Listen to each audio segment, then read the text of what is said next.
medical pot firm owes $1.5 million in lease fees, according to the landlord. And this comes out of Puerto Rico. And as I was reading this, I think, Jason, you'll appreciate this. I went back to those days from like 2016 to 2018 as we were onboarding laws and around the country in California, Colorado, and the landlords that were taking advantage of people that wanted to pick up some space to put a cannabis business in. I also took a look at Puerto Rico, and in 2017, by executive order, they set up a medical program there. I'm not sure it's working worth a shit yet, but it's on the books. And what we had was a company came in, and they're the tenant, the Vireo. I mean, I'm horrible with these names. Vireo Health from Puerto Rico set up a local company, an LLC. And the sugar daddy was Vireo Health Incorporated, Delaware Corporation, which was their parent company.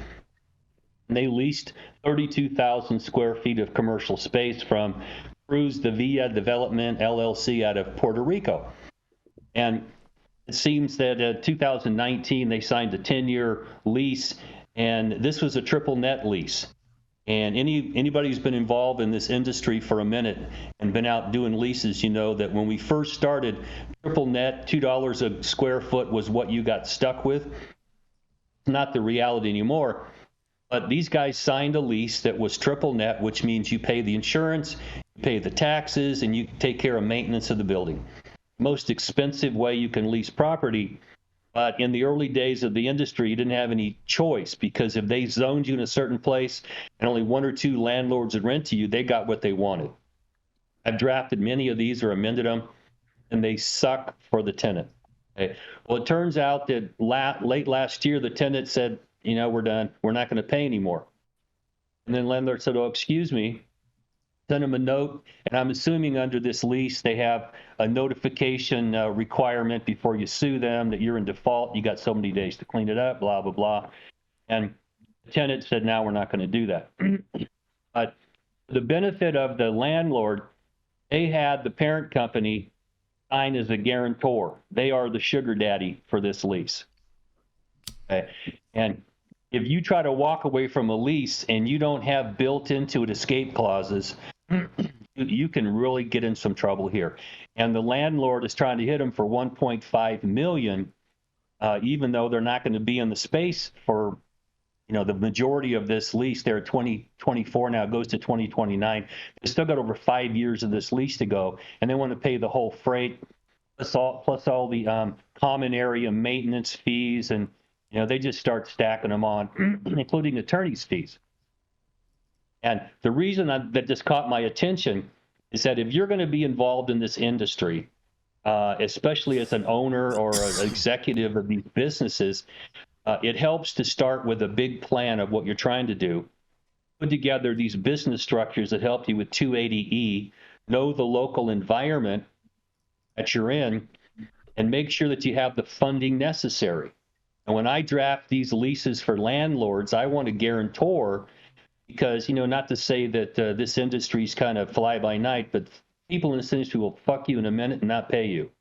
Okay? So you want some guarantees. That's the sugar daddy. And this Delaware parent company, and I'm hoping they got a board resolution that confirmed that we're going to be responsible for all these fees, so that you have somebody to put a hook into. And I'll also note they went to federal court. And they're there on diversity of citizenship jurisdiction, because these are companies from Puerto Rico and Delaware, and I think Minnesota or something like that. They're from different jurisdictions. You want to have everybody in court at the same time. I try to avoid federal jurisdiction, and I write into a lot of my leases that you cannot go to court. We all agree you cannot go to federal court. Stay out of there. But when you go by diversity jurisdiction, the substantive law of the state or local jurisdiction is what you use. And only the procedural laws of the federal government is what you're stuck with. So the substantive law should be the state law that makes it legal. But the federal courts always scare me, because you just don't know what a district court's judge is going to do with a contract that on its face violates federal law. You cannot have a written agreement to sell a Schedule I drug. It just doesn't work in federal land. So I stay out of those places. Okay. So I guess my big picture for this is if you're going to get into the cannabis industry as an owner or a high-level executive, a director, something like that, it behooves you to sit down and schedule meetings with accountants, the landlords, people that specialize in real estate in the area. I take contractors in to look at buildings. Be sure you know what you're buying before you sign this paperwork, because if you try to back out, it could be very expensive. And this complaint just got filed, so we'll wait and see what the sugar daddy and the tenant have to say. But the landlord's going to have to mitigate their damages. They're not ever going to get 1.5 million out of this. They got to release that space, mitigate their damages. But I want to throw this back at the group, because I know Jason's had to deal with some of this stuff when he was setting up a dispensary in Long Beach. And details of how you get into contractual relationships with people in this industry will make or break you. And we'll see how this one pans out. So I'm throwing back at all of you. What do you think about this? Man, I'll tell you what, Dale, when you have a dispensary, negotiating your lease with that landlord is probably one of the most important things that you can do when you are setting up your business. That is 100% right, because your landlord will make you or break you. There's so many different tricks that property owners can use to raise fees, raise your rent, add on additional costs, and especially with those triple net types of leases, because those add in the property taxes too. Now, I'm not sure if they have property taxes in Puerto Rico or whatnot, because I know if you live there, you pretty much don't have to pay any income tax. So I'm pretty sure there's some type of subsidies in regards to that. But the lease part is probably one of the most serious negotiations that you need to have prior to starting any of these types of businesses. Well, in my experience is that I like to get to people ahead of time, Jason, and meet with an accountant and construction and real estate people to make sure that you know what you're getting, and that you set up these structures as much as you can, relieve yourself of 280E problems.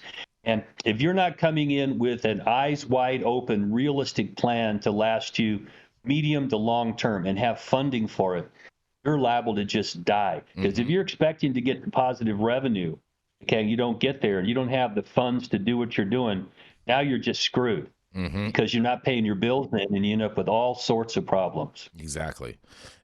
And I mean, it could be something as simple as neglecting. Like one of the things that I've had in a lot of different leases is that I'm responsible for the interior. Landlords are responsible for the exterior, so therefore the landlord would be responsible for the roof. Well, so like when it rains, if it floods and all of a sudden it's dumping like rain like it is today, and all of a sudden your roof is leaking, then it's the landlord's responsibility, and all the damage that happens inside is his responsibility as opposed to being your responsibility, and you would just be washed up at that point. Well, and there's layers of insurance issues here too. I mean, I have an insurance guy I work with who does hemp and cannabis exclusively. And I bring him in to take a look at what are your requirements. If worst case scenario happens, are you covered? Okay, because it will kill you. I mean, if you're in the building and the roof leaks and your inventory's all destroyed and you don't have insurance for that, you got to go sue the landlord. Exactly. And if you don't have like attorney's fees provisions in there and things like that, and I mean, attorneys cost a lot of money. You want insurance to pay for them as much as you can. And that's just the reality here. And to think that I'm going to go from selling, pounds out of my trunk and run right in and just start running a cannabis dispensary, you're smoking crack, dude. That is not how this works. That's funny. So Nick over here, he's in the chat. He's saying don't say cannabis retail on your lease.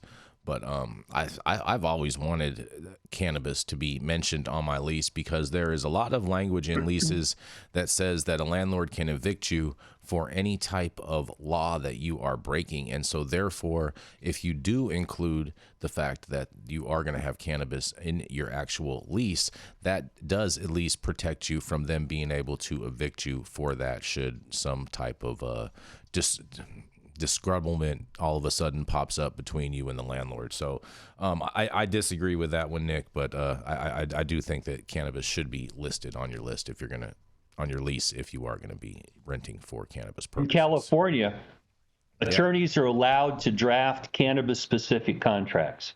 And that's been that way for several years now, because back in the day, many of us were concerned about what happens if I really write in there it's a cannabis contract, because it could be found unethical, it could be a violation of federal law, blah, blah, blah. Anymore, right out of the blocks. Purpose of this lease is provide space for a cannabis retail, manufacturer, whatever. I put it right in there, because we're going to have to get a notarized statement from the landlord that they allow you to do this, or you can't get, your license there. So in California, we have the ability to draft these without having any concerns, and they're not against public policy. But across the country, I'm not saying that's the case. You might have ramifications from the state bar if you do stuff like this. It's kind of like we're doing psychedelic contracts right now. You can only get to a certain point in the psychedelic contract before you have to go, all right, dude, I'm out of here because I ain't risking my license for this because it's illegal. And that's what cannabis is like in a large part of the country. I thought that's still when illegal. Hold on, Dale, isn't that when you guys just incorporate Chat GPT to write the rest of the contract for the part that you guys can't write? Yeah. Be careful about Chat GPT, because it'll bend you over and do you without lube. Yeah, and it's putting a lot of paralegals out of business. Well, and some attorneys too, because they're dumb as shit. I mean, I don't know what to tell you. I've overseen a whole lot of attorneys and paralegals in my day, and the ones that are smart, I love them, keep them around me. The ones that are dumb, I give them the boot. Get the hell out of here. You can't find your ass with both hands, and I don't need you, getting me malpractice exposure anymore. Yeah, we got to go to a commercial. We're going to be right back after this message.